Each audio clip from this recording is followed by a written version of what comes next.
धरती पर कुछ जगहें ऐसी हैं जिन्हें देखकर इंसान पहली नजर में खूबसूरती महसूस करता है, लेकिन दूसरी ही नजर में उसके भीतर एक सवाल उठता है कि यह सब आखिर बना कैसे होगा। कहीं चट्टानें शहर बन जाती हैं, कहीं समुद्र किसी किले को निगलकर फिर वापस छोड़ देता है, कहीं पहाड़ बादलों के ऊपर ऐसे खड़े हैं जैसे जमीन से उनका रिश्ता ही टूट चुका हो। आज की यह यात्रा उन्हीं जगहों की है जहां प्रकृति, इतिहास और इंसानी कारीगरी मिलकर ऐसा रहस्य रचते हैं जिसे देखकर लगता है कि हमारी दुनिया उतनी साधारण नहीं है जितनी हमें दिखाई देती है। Number 1, Petra. रेगिस्तान की चट्टानों में छिपा गुलाबी शहर। जॉर्डन के सूखे और कठोर रेगिस्तान के बीच पेट्रा एक ऐसी जगह है जो दूर से देखने पर सिर्फ पहाड़ों और चट्टानों का इलाका लगती है, लेकिन जैसे ही इंसान इसके भीतर जाने वाले संकरे रास्ते में कदम रखता है, दुनिया धीरे धीरे बदलने लगती है। इस रास्ते को सीक कहा जाता है। दोनों तरफ उठी हुई बलुआ पत्थर की दीवारें लगभग 200 मीटर तक ऊपर चली जाती हैं। ऊपर आसमान एक पतली सी लकीर जैसा रह जाता है और नीचे चलते हुए ऐसा महसूस होता है जैसे इंसान किसी शहर में नहीं बल्कि पहाड़ के शरीर के भीतर प्रवेश कर रहा हो। हवा ठंडी हो जाती है, आवाजें दीवारों से टकराकर लौटती हैं और हर कदम के साथ यह एहसास गहरा होता जाता है कि आगे कुछ ऐसा छिपा है जिसे अचानक देखना इंसान को हिला देगा। फिर एक मोड़ आता है और अंधेरी दरार के अंत में वह दृश्य खुलता है जिसके लिए पेट्रा दुनिया भर में रहस्य का प्रतीक बन चुका है। अल-खज़नेह यानी खजाना गुलाबी चट्टान के भीतर सीधे तराशा हुआ सामने खड़ा दिखाई देता है। यह कोई सामान्य इमारत नहीं लगती, क्योंकि इसे ईंटों, गाड़े या अलग अलग पत्थरों से बनाकर खड़ा नहीं किया गया। इसे पहाड़ के चेहरे से ही बाहर निकाला गया है। चट्टान वही है, दीवार वही है और उसी में से स्तंभ, दरवाजे, नक्काशी और ऊंचाई सब जन्म लेते दिखाई देते हैं। यही पेट्रा को सबसे अलग बनाता है। यहां इंसान ने प्रकृति पर निर्माण नहीं किया, बल्कि प्रकृति के भीतर ही शहर खोज निकाला। सबसे बड़ा रहस्य सिर्फ इसकी सुंदरता नहीं, बल्कि इसका जीवित रहना है। पेट्रा एक बंजर इलाके में बसा था, जहां पानी की कमी किसी भी सभ्यता को खत्म कर सकती थी। फिर भी नबातियों ने यहां 30,000 लोगों तक की आबादी को बसाने लायक व्यवस्था तैयार कर दी। उन्होंने बारिश की हर बूंद को पकड़ने के लिए नहरें, सिस्टर्न और पाइपलाइनें बनाई। रेगिस्तान, जिसे इंसान मौत का मैदान मानता है, उसी को उन्होंने जीवन देने वाली जगह में बदल दिया। यही बात पेट्रा को सिर्फ प्राचीन शहर नहीं, बल्कि एक इंजीनियरिंग पहेली बनाती है। शाम के समय जब सूरज की रोशनी लाल बलुआ पत्थर पर पड़ती है, तो पूरा शहर ऐसा चमकने लगता है जैसे चट्टानों के भीतर आग जल रही हो। गुलाबी, बैंगनी, नीले और सुनहरे रंग चट्टानों की नसों में दौड़ते हुए दिखाई देते हैं। पेट्रा में खड़े होकर ऐसा महसूस नहीं होता कि यह सिर्फ इतिहास है। ऐसा लगता है कि यह शहर अब भी रेगिस्तान की सांसों में छिपा हुआ है, जैसे वह इंसान को सिर्फ उतना ही दिखाता है जितना वह दिखाना चाहता है। बाकी रहस्य अब भी चट्टानों की खामोशी में बंद है। Number 2, Mont Saint Michel.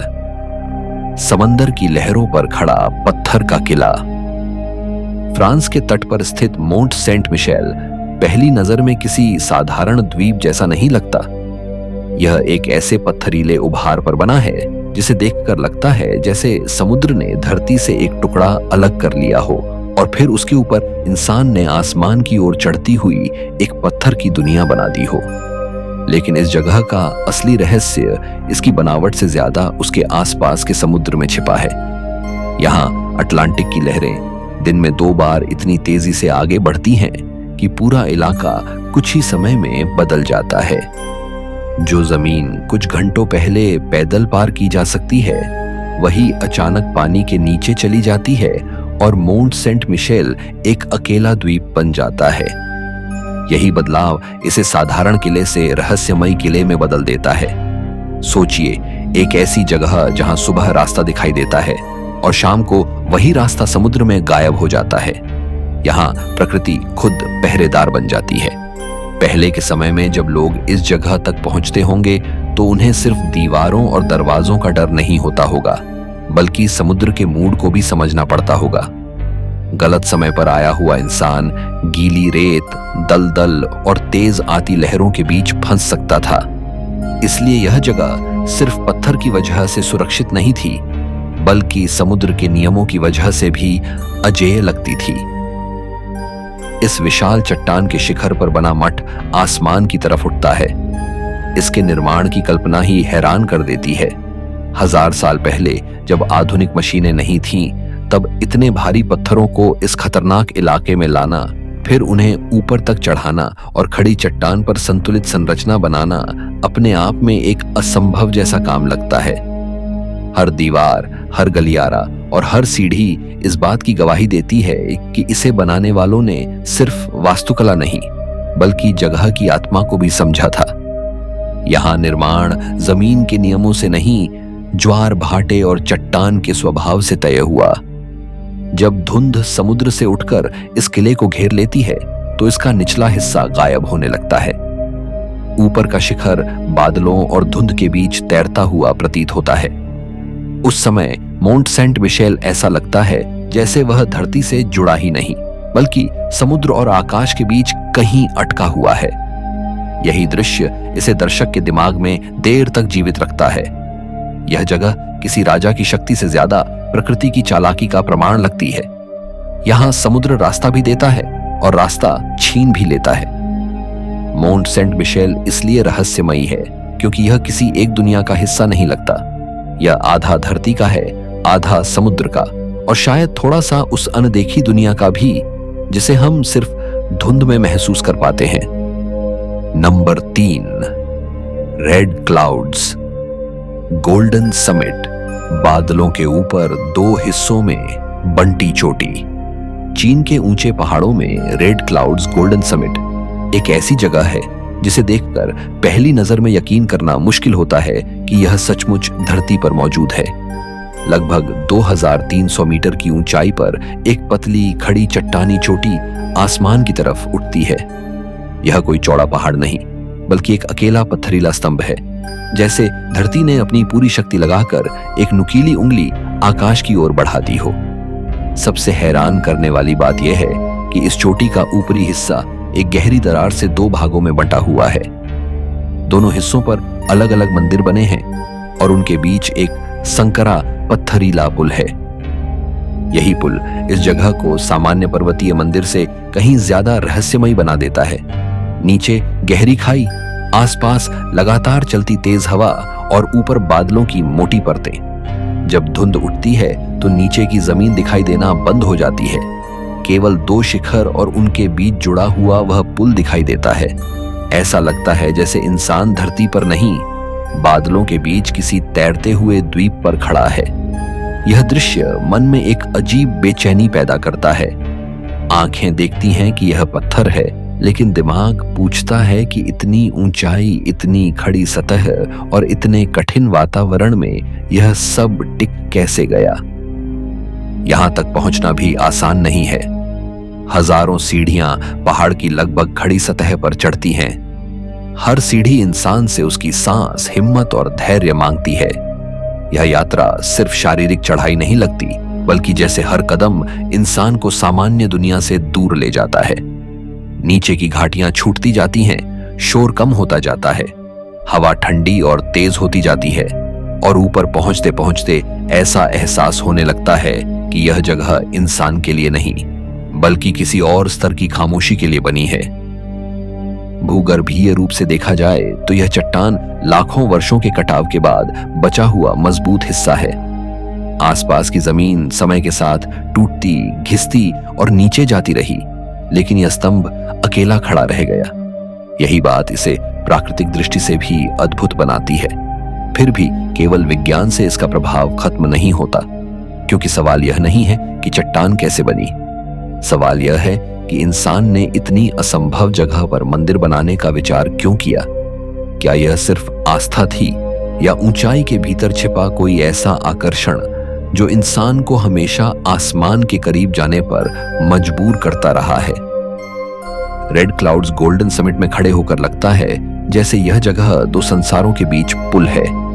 एक ओर नीचे की ठोस धरती है, दूसरी ओर ऊपर का अनंत आकाश, और बीच में इंसान जो पत्थर की एक संकरी राह पर खड़ा होकर यह सोचता है कि क्या हर ऊंचाई सिर्फ देखने के लिए होती है, या कुछ ऊंचाइयां इंसान को उसके भीतर के डर और विश्वास से मिलाने के लिए बनाई जाती हैं। Number 4, Wat Samphran dragon temple. इमारत से लिपटा आसमान छूता ड्रैगन। थाईलैंड के नाखोन पातोम में खड़ा वॉट समफ्रान ड्रैगन टेम्पल किसी सामान्य मंदिर या आधुनिक इमारत जैसा बिल्कुल नहीं दिखता। दूर से देखने पर यह एक गुलाबी रंग का ऊंचा बेलनाकार ढांचा दिखाई देता है, लेकिन जैसे ही नजर ऊपर की तरफ जाती है, पूरा दृश्य अचानक असामान्य बन जाता है। इस 17 मंजिला इमारत के चारों ओर एक विशाल हरा ड्रैगन लिपटा हुआ है। उसकी देह इमारत को जकड़ती हुई नीचे से ऊपर तक घूमती है और उसका सिर सबसे ऊंचे हिस्से पर जाकर आसमान की तरफ देखता है। यह दृश्य इतना अलग है कि पहली बार देखने वाला इंसान तय ही नहीं कर पाता कि वह किसी धार्मिक स्थल को देख रहा है, किसी स्वप्न जैसी कला को, या किसी ऐसी कहानी के द्वार को जो पत्थर और कंक्रीट में बदल गई हो। इस जगह का रहस्य सिर्फ इसके आकार में नहीं, बल्कि उसकी कल्पना में छिपा है। इमारत का ड्रैगन केवल बाहरी सजावट नहीं है, उसकी खोखली देह के भीतर से ऊपर जाने का रास्ता भी गुजरता है। यानी इंसान जमीन से ऊपर चढ़ते समय उस ड्रैगन के भीतर से होकर गुजरता है। यह यात्रा देखने में भले सीढ़ियों और रास्तों की हो, लेकिन प्रतीक के स्तर पर यह धरती से आकाश की ओर, नीचे से ऊपर की ओर और साधारण से रहस्यमय की ओर जाने जैसी महसूस होती है। जब कोई व्यक्ति ड्रैगन की देह के भीतर बने सुरंगनुमा रास्ते में चलता होगा, तो बाहर की दुनिया धीरे धीरे गायब होती होगी और उसके आसपास केवल अंधेरा, मोड़ और ऊपर उठती हुई संरचना बचती होगी। ड्रैगन कई एशियाई संस्कृतियों में शक्ति, सुरक्षा और रहस्य का प्रतीक माना जाता है। इस इमारत पर उसकी उपस्थिति इसे सिर्फ ऊंची संरचना नहीं रहने देती, वह इसे एक जीवित प्रतीक में बदल देती है। ऐसा लगता है जैसे यह इमारत खुद नहीं खड़ी, बल्कि किसी प्राचीन प्राणी ने उसे अपने शरीर से संभाल रखा है। उसके पंजे, उसकी आंखें और उसका सिर इस बात का आभास कराते हैं कि यहाँ वास्तुकला और मिथकीय कल्पना एक दूसरे में मिल गए हैं। यही मेल दर्शक को बांधता है, क्योंकि वह समझ नहीं पाता कि यह ज्यादा अजीब है या ज्यादा सुंदर। आसपास का इलाका अपेक्षाकृत शांत है, इसलिए इस ड्रैगन टेम्पल का अचानक सामने आना और भी प्रभावशाली लगता है। यह किसी व्यस्त शहर की भीड़ में खोई हुई इमारत नहीं, बल्कि अपने पूरे विचित्र वैभव के साथ खड़ी एक ऐसी संरचना है जो देखने वाले को रुकने पर मजबूर कर देती है। इसके रंग, आकार और बनावट में एक तरह की नाटकीयता है, लेकिन इसके भीतर एक खामोश गंभीरता भी महसूस होती है, जैसे यह ड्रैगन केवल सजावट नहीं, बल्कि किसी रहस्य का पहरेदार हो। वॉट समफ्रान ड्रैगन टेम्पल इसलिए याद रह जाता है क्योंकि यह इंसान की कल्पना की सीमा को धक्का देता है। यह बताता है कि निर्माण केवल दीवारें और छत नहीं होता। कभी कभी एक इमारत कहानी बन जाती है, और वह कहानी इतनी बड़ी हो जाती है कि उसके चारों ओर एक ड्रैगन लिपट जाता है। इस जगह को देखकर लगता है कि कुछ स्थान वास्तविक दुनिया में होते हुए भी सपनों की भाषा में बने होते हैं। नंबर 5, कप्पाडोसिया उचिसार किला, ज्वालामुखी पत्थरों में बसा भूमिगत संसार। तुर्की का कप्पाडोसिया धरती का वह इलाका है जहां प्रकृति ने पत्थरों के साथ कुछ ऐसा किया है जिसे देखकर लगता है जैसे कोई दूसरा ग्रह अचानक पृथ्वी पर खुल गया हो। यहाँ की जमीन सामान्य मिट्टी या चट्टान जैसी नहीं दिखती। प्राचीन ज्वालामुखी राख समय के साथ नरम पत्थर में बदल गई, और फिर हवा, बारिश और कटाव ने उसे हजारों अजीब आकारों में तराश दिया। घाटियों में खड़े पत्थरीले स्तंभ, जिन्हें परी चिमनियां कहा जाता है, ऐसे दिखाई देते हैं जैसे धरती के भीतर से कोई जम चुकी जंगलनुमा दुनिया बाहर निकल आई हो। इसी विचित्र दृश्य के बीच उचिसार किला खड़ा है, एक विशाल चट्टानी पहाड़ जिसे इंसानी हाथों ने अंदर से खोखला कर दिया। उचिसार किले को देखने पर यह समझना कठिन होता है कि यह पहाड़ है या किला। दूर से यह किसी विशाल दीमक के टीले जैसा दिखता है, जिसमें असंख्य खिड़कियां, सुराख और रास्ते बने हुए हैं। लेकिन नजदीक जाने पर एहसास होता है कि यह केवल प्राकृतिक चट्टान नहीं, बल्कि सदियों तक लोगों के रहने, छिपने और बचने की जगह रही है। इंसानों ने यहाँ ऊपर इमारतें नहीं बनाई, बल्कि चट्टान के भीतर ही कमरे, सुरंगें, सीढ़ियां और रहने की जगहें काट दी। यह विचार ही रोमांच पैदा करता है कि कभी इस पहाड़ के भीतर लोग चलते होंगे, रहते होंगे, आग जलाते होंगे, खतरे से बचते होंगे और बाहर की दुनिया को छोटे छोटे छेदों से देखते होंगे। कप्पाडोसिया का असली रहस्य उसकी भूमिगत और चट्टानी दुनिया में है। नरम ज्वालामुखी पत्थर ने लोगों को यह मौका दिया कि वे धरती को ही घर बना लें। इस इलाके में पूरे पूरे भूमिगत शहर पाए जाते हैं, जहां हजारों लोग छिपकर रह सकते थे। अंदर हवा के लिए रास्ते, अनाज रखने की जगहें, पानी की व्यवस्था और सुरक्षा के लिए बंद होने वाले पत्थर के दरवाजे बनाए गए थे। यह सब बताता है कि यहाँ के लोगों ने केवल घर नहीं बनाए, बल्कि एक ऐसी गुप्त दुनिया रची जिसे दुश्मन ऊपर से देखकर समझ भी नहीं सकता था। उच्चसार किले की ऊंचाई से जब आसपास की घाटियां दिखाई देती हैं, तो ऐसा लगता है जैसे पूरा परिदृश्य किसी सपने में जमा हुआ हो। सूरज की रोशनी दिन भर चट्टानों के रंग बदलती रहती है। सुबह हल्की सुनहरी चमक, दोपहर में फीकी सफेदी और शाम को लाल भूरी छाया। इस बदलती रोशनी में पत्थर जीवित लगने लगते हैं। उनकी खिड़कियां अंधेरी आंखों जैसी दिखती हैं, मानो पहाड़ अब भी अपने भीतर छिपे रहस्यों को बाहर झांक कर देख रहा हो। कप्पाडोसिया और उचिसार किला इसलिए रहस्यमयी है क्योंकि यहाँ प्रकृति और इंसान के बीच की सीमा मिट जाती है। यह तय करना मुश्किल हो जाता है कि क्या प्रकृति ने इंसान को अपने भीतर छिपने दिया या इंसान ने प्रकृति को अपनी सभ्यता में बदल दिया। इस जगह को देखकर लगता है कि धरती के भीतर भी शहर हो सकते हैं और पहाड़ भी कभी कभी घर बन जाते हैं। नंबर 6, बागान। हजारों मंदिरों का खामोश सुनहरा मैदान। म्यांमार का बागान एक ऐसा दृश्य प्रस्तुत करता है जिसे देखने पर समय की समझ धीरे धीरे कमजोर पड़ने लगती है। इरावदी नदी के पास फैला यह विशाल मैदान आज भी हजारों प्राचीन मंदिरों, स्तूपों और पगोड़ाओं से भरा हुआ है। कभी यहाँ लगभग 10,000 धार्मिक संरचनाएं खड़ी थीं, जिनमें से 2,000 से अधिक आज भी बची हुई हैं। सुबह की धुंध जब मैदान पर उतरती है तो दूर दूर तक लाल ईंटों और सुनहरी चोटियों की आकृतियां धीरे धीरे अंधेरे से बाहर आती हैं। यह दृश्य किसी शहर का नहीं, बल्कि पत्थर और प्रार्थना से बने एक खामोश ब्रह्मांड का लगता है। बागान की सबसे बड़ी शक्ति उसकी संख्या में है। एक मंदिर हो तो वह स्मारक बनता है, 100 मंदिर हो तो वह पवित्र क्षेत्र बन जाता है, लेकिन हजारों मंदिर एक साथ खड़े हों तो वे मन पर एक अलग ही असर डालते हैं। यहाँ हर दिशा में कोई न कोई शिखर दिखाई देता है। रास्ते मिट्टी के हैं, हवा शुष्क है और उनके बीच खड़ी ये संरचनाएं ऐसा एहसास कराती हैं जैसे पूरा मैदान कभी किसी बहुत बड़े उद्देश्य के लिए बनाया गया था। हर मंदिर केवल पूजा की जगह नहीं था, बल्कि मनुष्य की उस इच्छा का प्रतीक था जिसमें वह अपने जीवन से आगे, समय से आगे और मृत्यु से आगे कुछ छोड़ जाना चाहता था।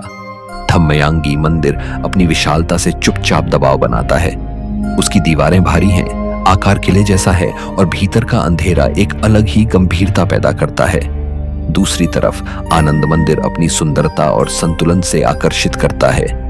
श्वेजिगोन की सुनहरी चमक आकाश से संवाद करती हुई लगती है। बागान में कोई दो संरचनाएं बिल्कुल एक जैसी आत्मा नहीं रखती। हर एक में अलग अनुपात, अलग चुप्पी और अलग उपस्थिति है।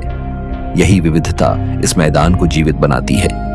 जब सूरज ऊपर चढ़ता है तो लाल ईंटें प्रकाश सोखकर चमकने लगती हैं। शाम को वही ईंटें गहरी तांबे जैसी दिखाई देती हैं। सूर्योदय और सूर्यास्त के समय बागान का दृश्य इतना रहस्यमयी हो जाता है कि लगता है जैसे जमीन से नहीं, बल्कि समय से धुंध उठ रही हो। हवा में गुब्बारे तैरते हैं और नीचे मंदिरों की अनगिनत छायाएं लंबी होती जाती हैं। यह दृश्य आधुनिक दुनिया को छोटा और अस्थायी बना देता है। बागान को देखकर सबसे बड़ा सवाल यह उठता है कि किसी सभ्यता ने इतना विशाल श्रम किस भावना से लगाया होगा। यह केवल शक्ति प्रदर्शन नहीं हो सकता, यह कोई बाजार या सैनिक नगर नहीं था। यह एक ऐसा परिदृश्य था जहां मनुष्य ने अपनी आध्यात्मिक बेचैनी को ईंटों में बदल दिया। आज साम्राज्य नहीं रहा, राजाओं के नाम धुंधले हो चुके हैं, लेकिन मंदिर अब भी खड़े हैं। यही बागान का रहस्य है। यह मृत सभ्यता का कब्रिस्तान नहीं लगता, बल्कि एक ऐसा मैदान लगता है जहां अतीत अब भी धीमी सांस ले रहा है। नंबर 7, मोंट एगुएल, आल्प्स के बीच खड़ा असंभव पत्थरीला स्तंभ। फ्रांस के आल्प्स में स्थित मोंट एगुएल एक ऐसा पर्वत है जिसे देखकर पहली नजर में लगता है जैसे प्रकृति ने गलती से किसी विशाल पत्थर की मेज को पहाड़ों के बीच छोड़ दिया हो। इसके आसपास की चोटियां सामान्य पर्वतीय आकृतियों में ऊपर उठती हैं, लेकिन मोंट एगुएल उनसे बिल्कुल अलग दिखता है। इसका ऊपरी हिस्सा सपाट है और चारों तरफ की दीवारें लगभग सीधी नीचे गिरती हैं। करीब 600 मीटर ऊंची ये खड़ी चट्टानी दीवारें इसे किसी प्राकृतिक किले, किसी प्राचीन मंच या किसी अधूरे स्मारक जैसा बना देती हैं। कभी इस पर्वत को असंभव माना जाता था। 15वीं शताब्दी तक लोग समझते थे कि इसके शिखर तक पहुंचना नामुमकिन है। इसकी सीधी दीवारें, अलग थलग स्थिति और सपाट शीर्ष इसे मानो इंसान की पहुंच से बाहर घोषित करती थीं। इसी वजह से इसे अछूता और रहस्यमयी समझा गया। उस दौर में जब पर्वतारोहण आधुनिक उपकरणों और तकनीक से लैस नहीं था, ऐसी जगह इंसान की कल्पना में डर, सम्मान और जिज्ञासा तीनों पैदा करती थी। यह सिर्फ ऊंचा पहाड़ नहीं था, बल्कि एक चुनौती था जो खामोश खड़ा होकर पूछता था कि क्या इंसान सच में हर जगह पहुंच सकता है। मोंट एगुएल की आकृति इतनी ज्यामितीय लगती है कि उसे सामान्य प्राकृतिक कटाव का परिणाम मानना भी सहज नहीं लगता। इसकी सपाट चोटी और लगभग दीवार जैसी ढलानें इसे आसपास के पहाड़ी परिदृश्य से अलग कर देती हैं। ऐसा लगता है जैसे धरती के भीतर से किसी ने एक विशाल पत्थर का खंड ऊपर उठाया और उसे वहीं छोड़ दिया। यही कारण है कि इसे देखकर कई बार मन में यह भ्रम पैदा होता है कि यह प्राकृतिक है या किसी विशाल भूली हुई रचना का हिस्सा। बेशक विज्ञान इसे छूना, पत्थर के कटाव और भूगर्भीय प्रक्रियाओं से समझाता है, लेकिन उसका प्रभाव विज्ञान की भाषा से बड़ा है। इस पर्वत के चारों ओर फैले वेरकोर मासिफ की सुंदरता जंगली और उबड़ खाबड़ है, पर मोंट एगुएल उस अराजकता में व्यवस्था जैसा दिखाई देता है, जैसे प्रकृति के बीच किसी ने एक सीधी, स्पष्ट, अलग पहचान वाली संरचना रख दी हो। धूप बदलते ही इसकी दीवारों के रंग बदलते हैं। सुबह यह ठंडा और गंभीर लगता है, दोपहर में इसकी चट्टानें चमकती हैं और शाम को यह लंबी छाया डालते हुए किसी मौन प्रहरी जैसा खड़ा दिखता है। मोंट एगुएल की रहस्यमयता इस बात में है कि वह अपनी खामोशी से कल्पना को जगाता है। वह किसी कहानी को सीधे नहीं कहता, लेकिन उसके आकार में कहानी छिपी हुई लगती है। ऐसा लगता है जैसे यह पर्वत किसी प्राचीन दुनिया का बचा हुआ स्तंभ है, जो अब भी आल्प्स की घाटियों को देख रहा है। इंसान ने उसके शिखर को जीत लिया होगा, लेकिन उसकी उपस्थिति में जो रहस्य है वह अब भी अजेय है। नंबर 8, माउंट गोंगा, बर्फ और ग्रेनाइट का स्वर्गीय सिंहासन। चीन के सिचुआन क्षेत्र में खड़ा माउंट गोंगा हिम, चट्टान और ऊंचाई का ऐसा संगम है जिसे देखकर पर्वत केवल भूगोल नहीं लगता, बल्कि किसी विराट सत्ता का मौन सिंहासन प्रतीत होता है। लगभग 7556 मीटर की ऊंचाई वाला यह पर्वत दाक्सुए पर्वत श्रेणी का राजा माना जाता है। इसका पिरामिड जैसा बर्फीला शिखर दूर से ही आकाश को काटता हुआ दिखाई देता है। बादल इसके आसपास ऐसे घूमते हैं जैसे वे इसे छिपाना चाहते हों। कई बार यह पर्वत दिनों तक दिखाई नहीं देता और फिर अचानक साफ मौसम में पूरी चमक के साथ सामने आ जाता है। यही अचानक प्रकट होना इसे और रहस्यमयी बनाता है। माउंट गोंगा की सबसे बड़ी विशेषता इसकी ऊंचाई ही नहीं, बल्कि उसका तीखा ऊर्ध्वाधर उठान है। घाटियों से शिखर तक की चढ़ाई इतनी नाटकीय है कि जमीन से आकाश तक का अंतर एक ही दृश्य में महसूस होने लगता है। नीचे हरी घाटियां, फिर पत्थरीले ढलान, फिर ग्लेशियर और अंत में बर्फ तथा हवा से बना हुआ निर्जन शिखर। यह बदलाव धीरे धीरे नहीं बल्कि झटके की तरह सामने आता है। पर्वत ऐसा लगता है जैसे धरती ने खुद को अचानक ऊपर की ओर फेंक दिया हो। स्थानीय तिब्बती समुदायों के लिए यह पर्वत केवल प्राकृतिक संरचना नहीं बल्कि पवित्र उपस्थिति है। ऐसी ऊंचाइयों पर इंसान की आवाज छोटी हो जाती है, हवा पतली होती है, मौसम कठोर होता है और हर चीज में एक अदृश्य गंभीरता आ जाती है। गोंगा के आसपास खड़े होकर यह समझ में आता है कि प्राचीन समाजों ने पहाड़ों को केवल पत्थर क्यों नहीं माना। इतनी विशाल, शांत और अडिग चीज इंसान को अपने से बड़ा कुछ महसूस कराती है। यही भावना इसे रहस्य और आस्था दोनों से भर देती है। इसके ग्लेशियर जमे हुए नदियों की तरह नीचे की ओर बहते हैं। वे घाटियों को काटते हैं, चट्टानों को आकार देते हैं और हजारों वर्षों की धीमी शक्ति का प्रमाण देते हैं। यहाँ प्रकृति तेज नहीं बल्कि धैर्यवान है। वह धीरे धीरे काटती है, बनाती है और मिटाती है। गोंगा इसी लंबे भूगर्भीय समय का प्रतीक है। इंसान की उम्र उसके सामने कुछ भी नहीं। यही एहसास दर्शक को विनम्र कर देता है। सूर्यास्त के समय जब शिखर पर सुनहरी रोशनी पड़ती है तो पूरा पर्वत मानो आग और बर्फ के बीच खड़ा दिखाई देता है। नीचे घाटियां अंधेरी होने लगती हैं, लेकिन ऊपर का शिखर कुछ देर तक सोने जैसा चमकता रहता है। यह क्षण इतना असामान्य लगता है कि मानो पर्वत को किसी अदृश्य हाथ ने रोशनी से छू दिया हो। माउंट गोंगा का रहस्य इसी प्रकाश और अंधेरे, पहुंच और दूरी, विज्ञान और श्रद्धा के बीच छिपा है। यह पर्वत चढ़ाई से ज्यादा देखने की चीज है, क्योंकि इसे देखते हुए इंसान को पहली बार समझ आता है कि कुछ ऊंचाइयां जीतने के लिए नहीं, बस महसूस करने के लिए होती हैं। नंबर 9, बोरोबुदुर, पत्थरों में बना आत्मा का विशाल मंडल। इंडोनेशिया के जावा द्वीप पर स्थित बोरोबुदुर दुनिया के सबसे अद्भुत पत्थर स्मारकों में से एक है। दूर से यह एक विशाल सीढ़ीदार पिरामिड जैसा दिखता है, लेकिन जैसे ही उसकी रचना को ध्यान से देखा जाए, समझ आता है कि यह केवल ऊंचा ढांचा नहीं बल्कि पत्थरों में बनाई गई एक जटिल आध्यात्मिक यात्रा है। 9वीं शताब्दी में निर्मित यह स्मारक लाखों पत्थर खंडों से बना है और पूरा ढांचा एक त्रिआयामी मंडल की तरह रचा गया है। ऊपर से देखने पर इसकी समरूपता इतनी स्पष्ट है कि लगता है जैसे किसी ने धरती पर एक ब्रह्मांडीय चित्र उकेर दिया हो। बोरोबुदुर की यात्रा नीचे से शुरू होती है और धीरे धीरे ऊपर की ओर बढ़ती है। यह चढ़ाई सामान्य सीढ़ी चढ़ना नहीं है। इसका हर स्तर मनुष्य के भीतर की यात्रा का प्रतीक माना जाता है।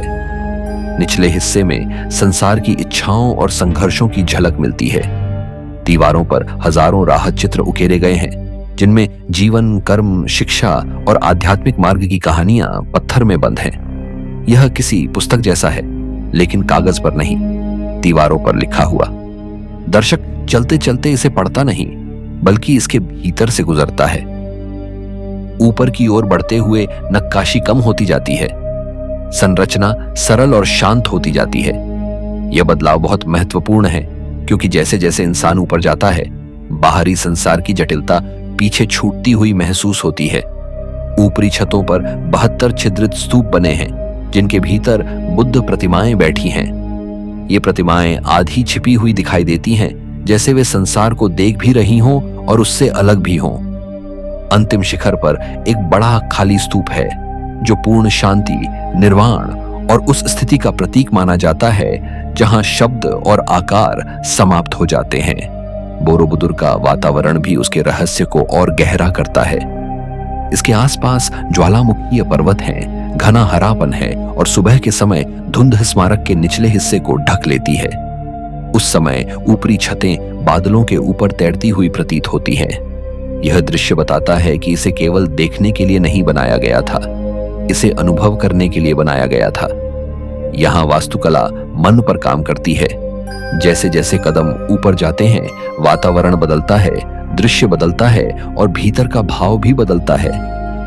सदियों तक यह स्मारक ज्वालामुखीय राख और जंगलों के बीच छिपा रहा, प्रकृति ने इसे लगभग निगल लिया था।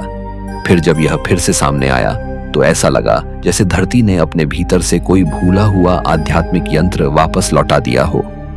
बोरोबुदुर इसलिए रहस्यमयी है क्योंकि यह पत्थर का ढांचा होते हुए भी स्थिर नहीं लगता।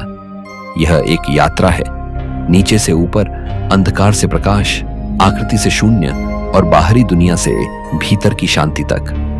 नंबर 10, सान जुआन दे गजते लुगाचे। समुद्र के बीच सांप जैसी मुड़ती पत्थरीली राह।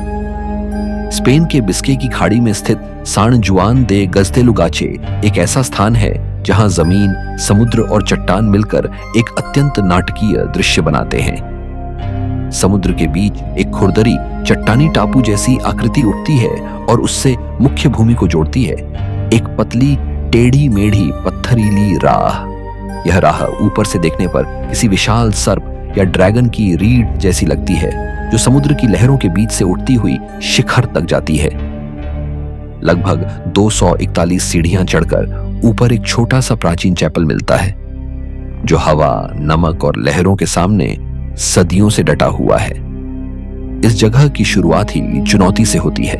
रास्ता सीधा नहीं है, वह मुड़ता है, ऊपर उठता है, फिर और ऊंचा जाता है। नीचे अटलांटिक की लहरें चट्टानों से टकराती रहती हैं।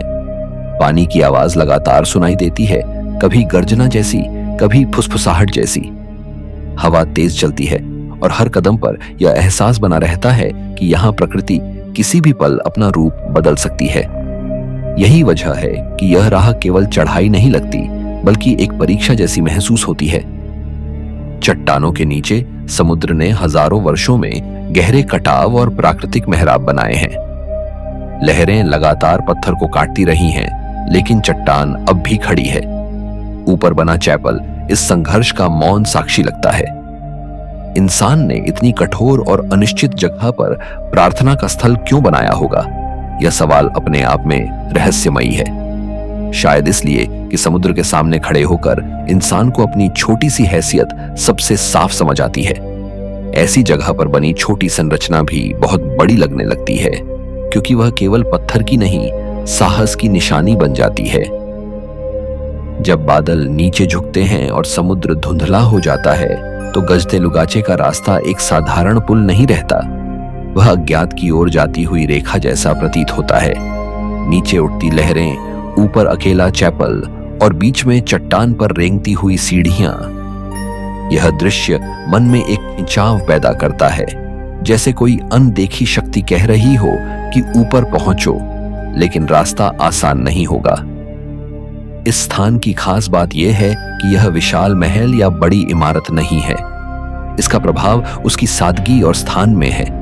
यदि यही चैपल किसी समतल जमीन पर होता तो शायद इतना रहस्यमयी न लगता, लेकिन समुद्र के बीच चट्टान के शिखर पर सांप जैसी मुड़ती राह के अंत में खड़ा होकर यह स्थान असाधारण बन जाता है।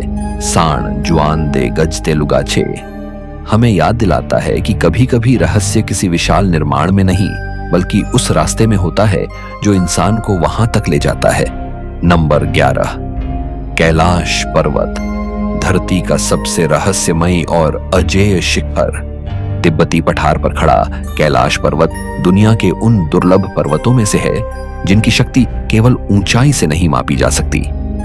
यह हिमालयी क्षेत्र में स्थित एक काले ग्रेनाइट जैसा दिखने वाला शिखर है, जिसकी ऊंचाई लगभग 6,638 मीटर मानी जाती है।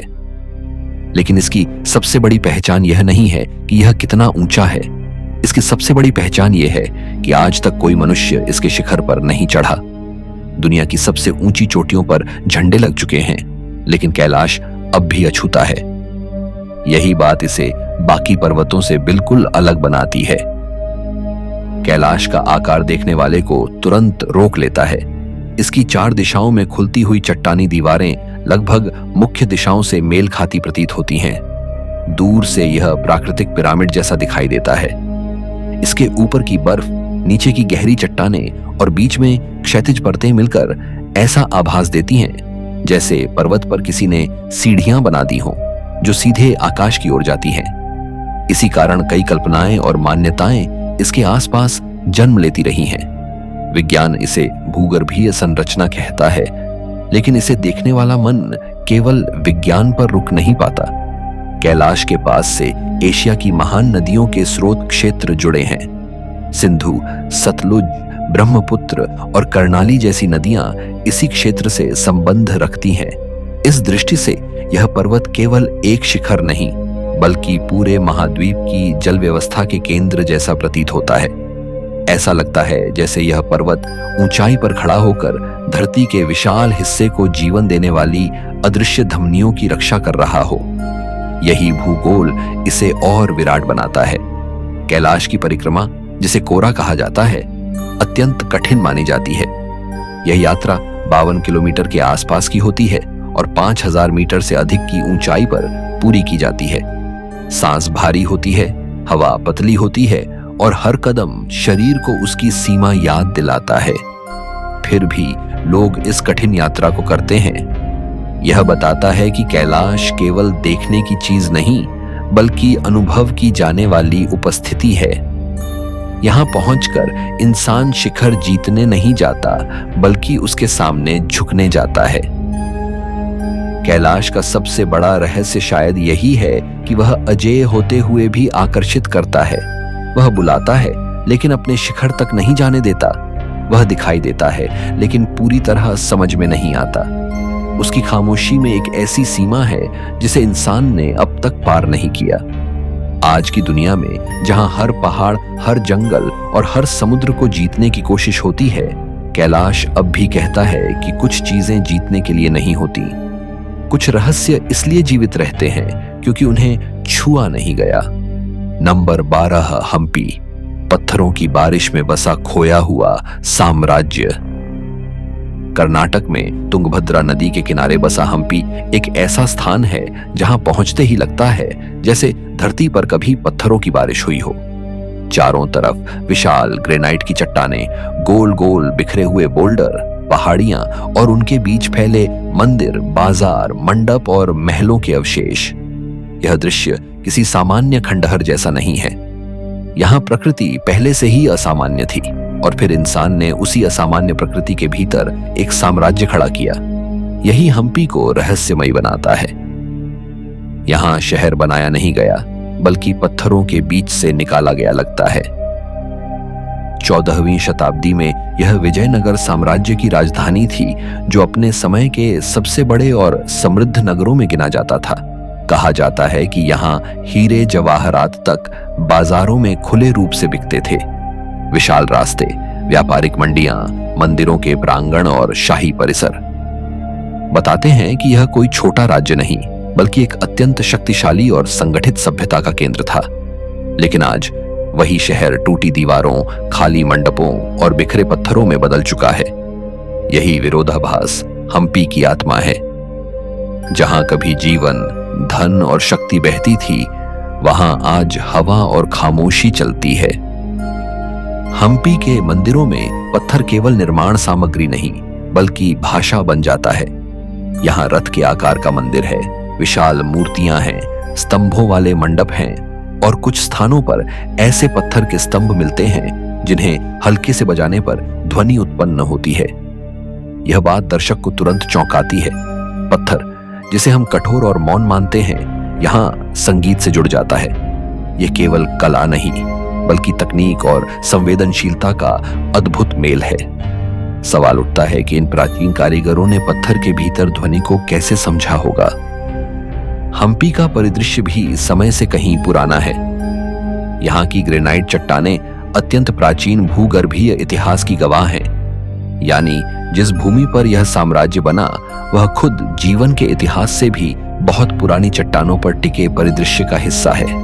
इस तरह हम्पी में दो समय एक साथ मौजूद हैं। एक समय मानव सभ्यता का, जो कुछ सदियों में उठी और गिर गई। दूसरा समय धरती का, जो अरबों वर्षों की खामोशी में पत्थरों को आकार देता रहा। जब इन दोनों समयों को एक साथ महसूस किया जाता है, तब हम्पी केवल ऐतिहासिक स्थल नहीं रहता, वह एक गहरा अनुभव बन जाता है। सूर्यास्त के समय हम्पी की चट्टानें तांबे और सोने जैसी चमकने लगती हैं। लंबी छायाएं टूटे हुए मंडपों और खाली बाजारों पर फैल जाती हैं। उस समय ऐसा लगता है जैसे साम्राज्य पूरी तरह गया नहीं, बस पत्थरों में बदलकर खड़ा रह गया है। हम्पी का रहस्य यही है कि वह उजड़कर भी खत्म नहीं हुआ। उसकी वीरानी भी बोलती है, उसके पत्थर भी कहानी कहते हैं और उसका मौन भी दर्शक को अंत तक बांधे रखता है। आज के वीडियो में इतना ही। इन जगहों को देखने के बाद यह समझ आता है कि धरती सिर्फ नक्शों, सीमाओं और नामों से नहीं बनी है। इसके भीतर ऐसे रहस्य छिपे हैं जो कभी चट्टान बनकर खड़े हो जाते हैं, कभी समुद्र में डूब जाते हैं, कभी बादलों के ऊपर दिखाई देते हैं और कभी खंडहरों की खामोशी में सांस लेते हैं। सवाल यह नहीं कि ये जगहें कितनी पुरानी हैं, असली सवाल यह है कि इनके सामने खड़े होकर आज भी इंसान छोटा क्यों महसूस करता है।